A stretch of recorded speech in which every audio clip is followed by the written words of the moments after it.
ओम नमः शिवाय. श्री स्वामी समर्थ. आज आपण पाहणार आहोत देवाची पूजा करताना काही वेळेस आपल्या डोळ्यातून अश्रू का येतात. बघा, जेव्हा आपण भक्तिभावाने पूजा करत असतो, मंत्र म्हणतो किंवा देवासमोर अगदी मन लावून उभे राहतो, तेव्हा आपल्यातली अंतर्गत भावना आपोआप जागृत होत असते. त्यावेळी डोळ्यातून पाणी येणं हे फक्त अश्रू नसतात, तर ते आत्म्याची शुद्धता आणि दैवी स्पर्शाचे प्रतीक असतात. याचा अर्थ असा मानला जातो, जेव्हा आपले मन देवाशी जोडले जाते तेव्हा आत्मा देवाच्या जवळ पोहोचल्याचा आनंद अश्रूमधून व्यक्त होत असतो.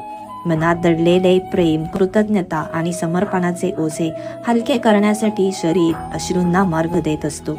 पूजा करताना डोळ्यातून पाणी येतं म्हणजेच आपला अभिमान, दुःख, चिंता देवासमोर वितळून जात असतात. अश्रू हे अंतःकरण शुद्ध करणारे असतात. जसे पावसाचे थेंब सर्व धूळ धुवून टाकतात, तसेच हे पाणी आपल्या मनातील कलुष धुवून टाकते. डोळ्यातून आलेले हे अश्रू हे देवाच्या उपस्थितीची जाणीव करून देतात. खरं तर हे अश्रू म्हणजे मनातली भक्ती, फुलून आलेली भावना असते. तेव्हा अश्रू आल्यावर लाजू नका. उलट देवाला सांगा, परमेश्वरा, ही माझी खरी प्रार्थना आहे, माझं खरं समर्पण आहे. श्री स्वामी समर्थ.